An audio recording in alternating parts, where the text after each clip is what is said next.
Nginibingelele ekhaya lamaphupho.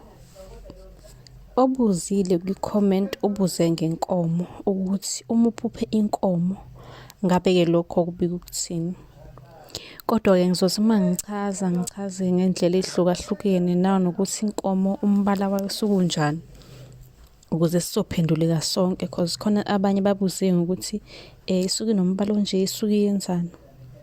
Cela nisi-follow-we bese niya-subscribe ku-YouTube naku-TikTok siyatholakala.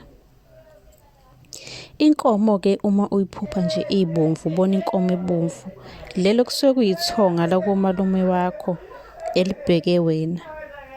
Kahle kahle kungenzeka ukuthi lisuke kukhona izinto elikukhombisa zona ukuthi qaphela okuthize.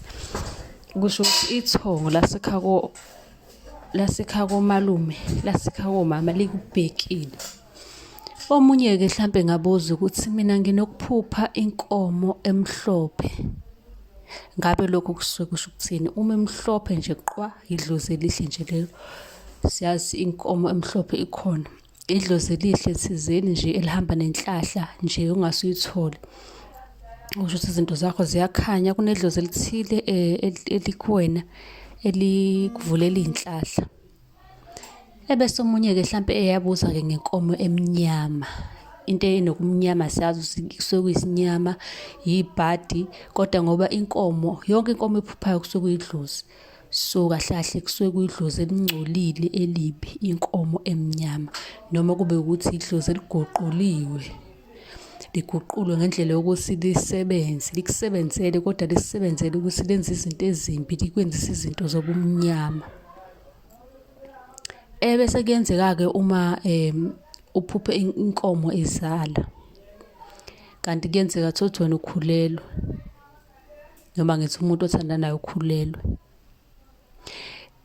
Lokho kusuke kubuka ukuthi leyo ngane leyo ezozalwa lapho izozalwa inesipho esithile. Kungenzeka ukuthi izozalwa iyembethwe abadala. Inkomo-ke mhlampe kuyenzeka uyiphuphe uyibone izala amawele, amankonyane amawele. Sekuyinhlahla enkulu-ke le ephindekile, umcebo ozayo kuwena. Uma ukuthi-ke mhlawumbe uphuphe iy'nkomo uzelusa wena nje kungonakele lutho, kusuke kuwumcebo lo mkhulu ozayo. Noma mhlampe kungawuba ulusa lezo y'nkomo kodwa kubika umcebo. Ake sithi uyayiphupha-ke lezi y'nkomo zisemanzini nje zilapha kude. Kusho ukuthi abantu abadala-ke balapha ekhaya badinga ukuhlanjululwa. Kusho ukuthi kunenhlambuluko kumele yenziwe. Esinye isikhathi-ke uyiphuphe isediphini. Nalokho-ke futhi kusuke kuyinhlambuluko edingakalayo ekhaya. Kwesinye isikhathi komunye uyayiphupha-ke izinkomo zingaphandle. Ngoba ngishilo ukuthi yonke inkomo kusuke kungabantu abadala kusuke kuzidalwa. Kusho ukuthi abantu abadala balapha ekhaya bangaphandle badinga ukungeniswa. Kumele nenze umcimbi wokubangenisa nibafake ngaphakathi. Uma ukuthi-ke kunenkomo eyodwa ngaphandle, kusho ukuthi khona isidalwa nje esisodwa esingaphandle esidinga ukungeniswa.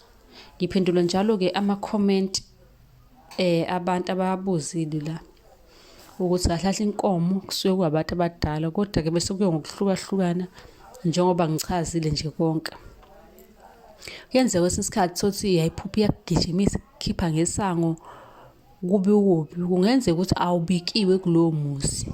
Noma ngithi kunenkinga yesibongo okumele ilungiswe. Noma uhleli ngokungemthetho wena la awuhleli khona. Ngabe sekhaya kini, ngabe sekhaya komama kukhona okumele kulungiswe. Yabo kwesinye isikhathi kuyenzeka uyiphuphe ikuhlaba ngophondo ngey'mpondo zayo. Ulaka lolo, ulaka labantu abadala, amadlozi. Khona izinto okumele zilungiswe emsamo kunolaka olukhona. Uma umusha la ekhaya sicela usifollowe. Sicela futhi ukuthi uthenge incwadi u-500 yamaphupho. Ku-TikTok siyatholakala, ku-YouTube uyasubscribe, ku-Facebook siyatholakala, amagama nje ayafana. Zikhona iy'nsipho zobulongo 100 rand, ikhona insipho yenhlahla, insipho yey'ntombi. Khona amakhandlela enhlahla, amakhandlela empepho, amakhandlela okuxosha imimoya emibi. Ama-products nje emithi yesintu akhona maningi, usungasithinta nje kwinombolo ebhaliwe khona la kwi-post. Siyabonga.